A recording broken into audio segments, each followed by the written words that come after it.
Uy, nagano ka di? Nakuntis ang tiil ko. Papedicure ka na lang eh. Hawshin, di ka kabaya daw. Wala ka sweldo ah. Nga ba lang nga nagsakit mo kuya sa bat sa imo man? Hmm.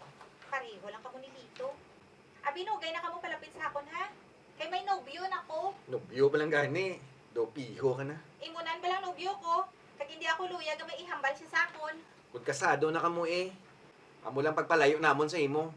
Pero subo nga nobyahanay pa lang kamo, hindi siya makasugo sa amon nga magpalayo sa imo. Koblado, piho ka. Ano ka man? Mudupiyo? Hoy, excuse me.